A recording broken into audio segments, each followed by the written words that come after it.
Richard is my uncle, and we share a lot of things in common, but there are some things we do not share in common. One of those things is you will notice that my PowerPoint is not quite like his was. Second thing, I'm not a millionaire, sorry. I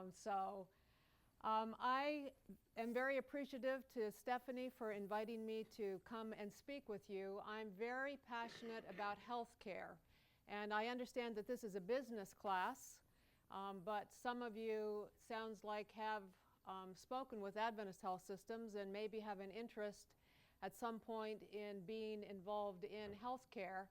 And I want to share with you this evening my journey to becoming a leader in healthcare.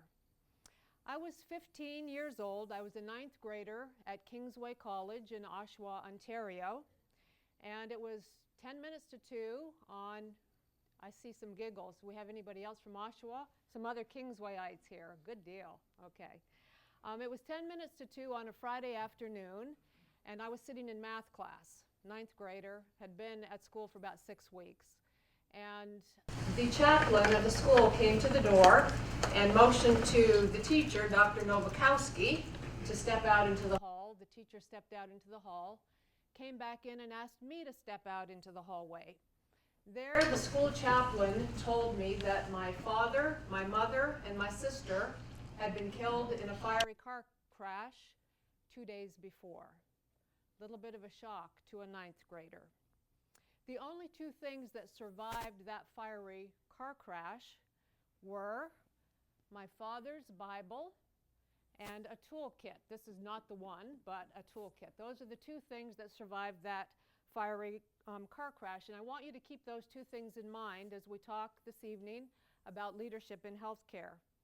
The Bible and the toolkit had significant impact on my life and the journey that I went from that tragedy to being able to offer a life of service and to be able to be a leader in healthcare.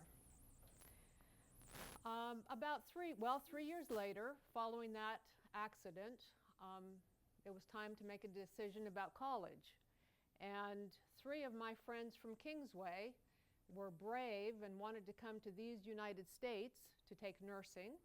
So they had enrolled at Southern, it was Southern Missionary College at that time, to take nursing. And so for lack of anything better to do, I decided to go ahead and join them. I hated nursing. The sights, the sounds, the smells, the endless feeling that I was going to make a mistake. I hated it all. The very first time that I had to give an injection to a patient, my ever watchful nursing instructor, Patsy Rushing, had instructed me on how you do that. You know, you take a syringe and you clean the area with a ridiculously small alcohol pad. So Patsy accompanied me into the patient's room and I said, "Mr. Smith, my name is Miss Crump." Really, that was my name. "My name is Miss Crump, and I'm here to give you the shot that your doctor has ordered." So I asked him to roll over onto his side. I cleaned his skin. I aimed the syringe as I had been instructed. I plunged it into the back of my own hand, not into Mr. Smith. Patsy Rushing said to Mr. Smith, "Miss Crump and I will be right back." We stepped out of the room, and I thought for sure that I was going to be excused from the nursing class.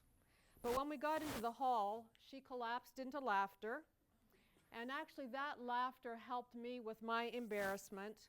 I still hated nursing, but then I had the opportunity to have my clinical rotation at Moccasin Bend.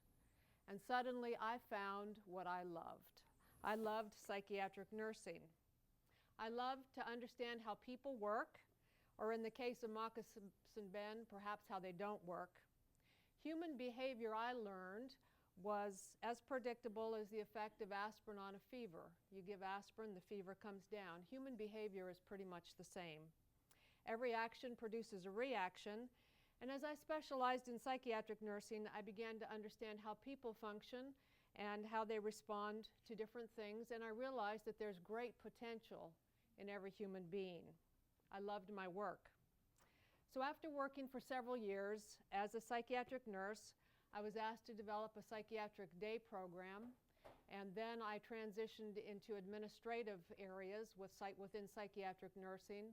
I worked at Memorial Hospital in Tampa, and that's really the first place that I had my first administrative team. In 1996, I became an educator at Walker Memorial Hospital in Avon Park, and then shortly after that transitioned into actual hospital administration. I was the vice president for patient care services there at Walker Memorial Hospital, which later became Adventist Florida Hospital Heartland Division. After Doug and I moved here to Southern, I took a little bit of a break from hospital work.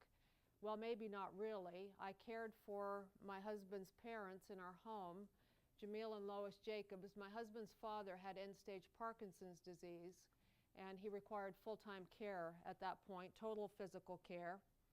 And so during that time, I stayed at home. I actually ran the Jacobs Family Hospital during a 3-year period of time there, and was able to work sort of just in the home environment, but still doing caring for my father-in-law. During that time is when I was diagnosed myself with breast cancer. And then when I had completed my treatment, surgery, chemotherapy, radiation, I was the patient. When I had completed my treatment, I went to Memorial Hospital. The director of their oncology programs resigned, and I was asked to take her position, and I became the vice president at Memorial Hospital for their oncology services. It was my privilege while I was there to help design and build the Mary Ellen Local Breast Center and develop some other cancer-related programs there. When my work at Memorial Hospital ended, I went to Florida in a consulting capacity and built comprehensive breast centers for Florida Hospital Heartland Division, and then also Florida Hospital Zephyr Hills. While I was at Zephyr Hills, then I got a phone call asking me if I would be interested in coming to do a brief consultation at Gordon Hospital. And so I went to Gordon Hospital, and they were just beginning then to prepare to build their oncology program there at Gordon Hospital. So it was really a privilege to be able to design a facility, to hire the staff, to plan the program, and then to stay there and continue working as the director of oncology services at Gordon Hospital. So that's where I currently am. Every leadership position that I have had in healthcare built a foundation for the next position that I would have. And really at Gordon Hospital, I've had the opportunity to take the knowledge of program development, of facility building, of managing teams, and work with that hospital now, doing what I really am passionate about and what I really love, which is cancer care. A little bit different from the beginning part of my journey where I started as a psychiatric nurse, but I have found that throughout the course of my career, I've had the opportunity with each step of the way to learn new things that would help me in the next position. And I think if you go ahead and let's move to the little video. Some of you may have seen this short video on the team that I have there at Gordon Hospital. A little bit of my philosophy is shown here, just what I believe is really important in healthcare. And as you see on the slide, this little video is featuring a world-class employee engagement team. And last year, I was nominated by Adventist Health Systems to be one of the Gallup Managers of the Year. And so I was one of the finalists, one of 13 international finalists for having an engaged workforce. And I brought you my little plaque so that I could show it off someplace. Really, though, so this is the Gallup award that I received. But really what I am more proud of is what my own little hospital gave me, Best Boss in America, 2014. So we'll go ahead and just look at this video.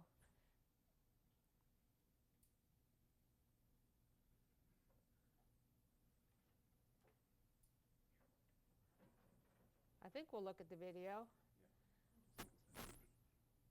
One of the things that's very important in leadership is to make sure you have somebody who knows how to operate your equipment. I'm the Director of Oncology Services at the Harris Radiation Therapy Center at Gordon Hospital in Calhoun, Georgia. One of the things that my team has found as one of the biggest encouragements is the fact that our administrators round on a weekly basis here. Our president often wanders through, stops in our offices, and visits with us, sees the work that we're doing. It makes for such a great environment. We have administrators that come down here and say hi on a regular basis, ask us how we're doing, is there anything that they can do for us, and they have an open door policy. We see them pretty often, and they always come and ask us how our day is going and if there's anything that we need at that time, whether it's work related or anything. They're always there for us, and we see them on a regular basis. That lets the employees know that, you know, you have a team. It sets the tone. It really does set the tone. And I've been in lots of other hospitals where it really wasn't that way. You never saw the administrators. They never walked around.